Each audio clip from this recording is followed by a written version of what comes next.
여러분들과 함께 로마서 15장 1절부터 6절까지의 말씀을 살펴보겠습니다.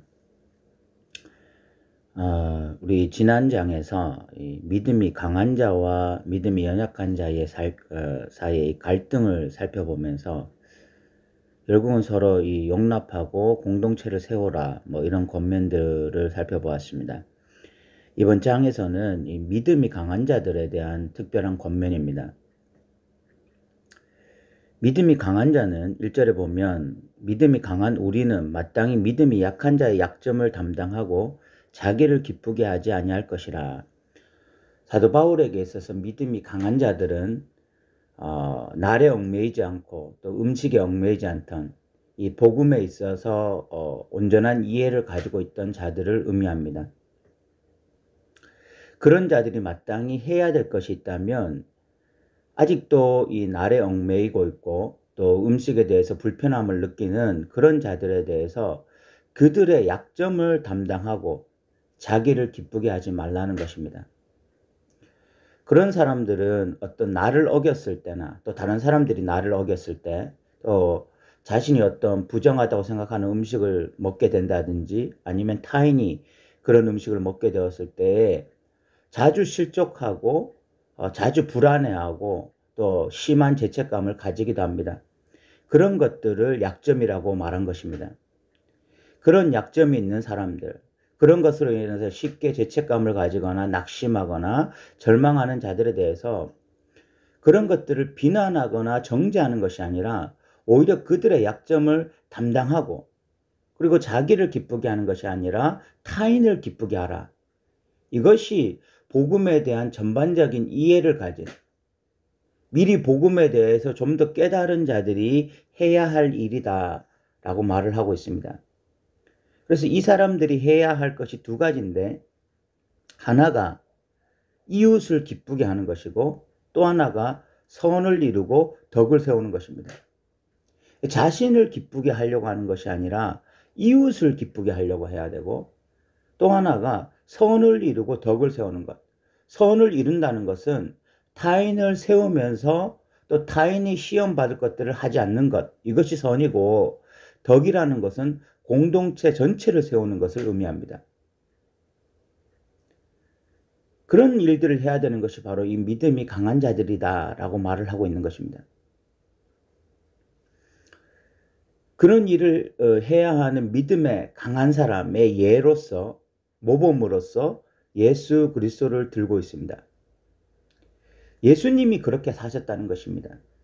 그래서 3절에 보면 그리스도도 자기를 기쁘게 하지 아니하였으니 기록된 바 주를 비방하는 자들의 비방이 내게 미쳤나이다 한것 같으니라. 예수님도 자기를 기쁘게 하는 삶을 살지 않았습니다. 오히려 비방을 당하고 멸시를 당하고 십자가에 못 박혀 죽으시기까지 했습니다.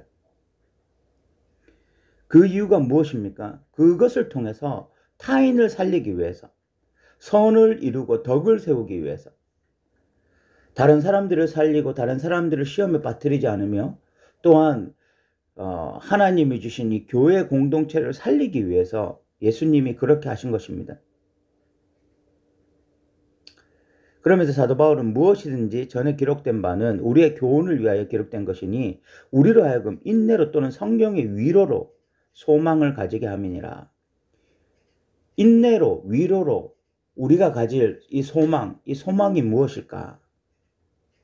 그것이 바로 이 5절과 6절입니다.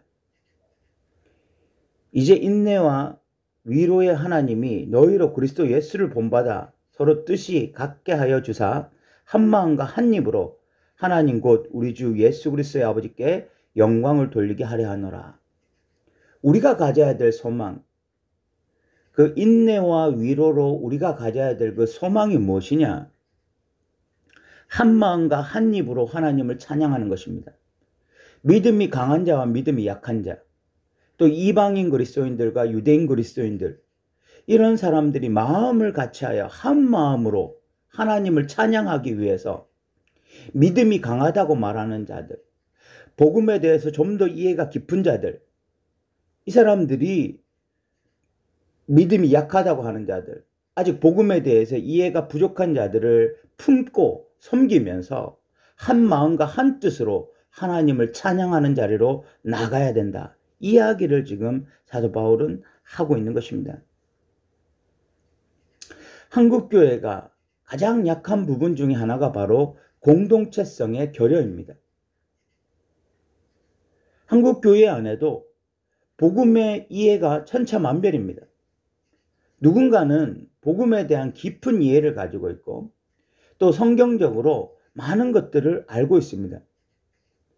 그런 자들이 사도 바울에 의하면 믿음이 강한 자로 표현할 수 있는데 그 믿음이 강한 자들이 신학적으로 깊이가 있고 또 복음에 대해 전반적인 이해가 강하면 강할수록 그 복음에 대한 이해가 깊어지고 신학이 깊어질 때에 그것을 가지고 타인을 섬기는 것이 아니라 다른 공동체원들을 섬기는 것이 아니라 오히려 그런 어떤 복음의 깊이를 자랑하고 교만에 빠지고 타인을 정죄하고 비난하는 일에 많은 시간들을 할애하게 되는 것입니다.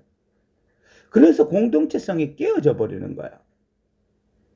아직도 복음에 대한 이해가 깊지 못해서 날에 대해서 또는 음식에 대해서 얽매여 있는 자들을 향해서 그들을 세워주고 그들과 함께 한 마음으로 하나님을 찬양하려고 하는 것이 아니라 그들의 어떤 이 복음에 대한 지식의 부족함을 오히려 정죄하고 비난하면서 한심스럽게 생각하는 그런 일들이 일어나고 있는 것입니다.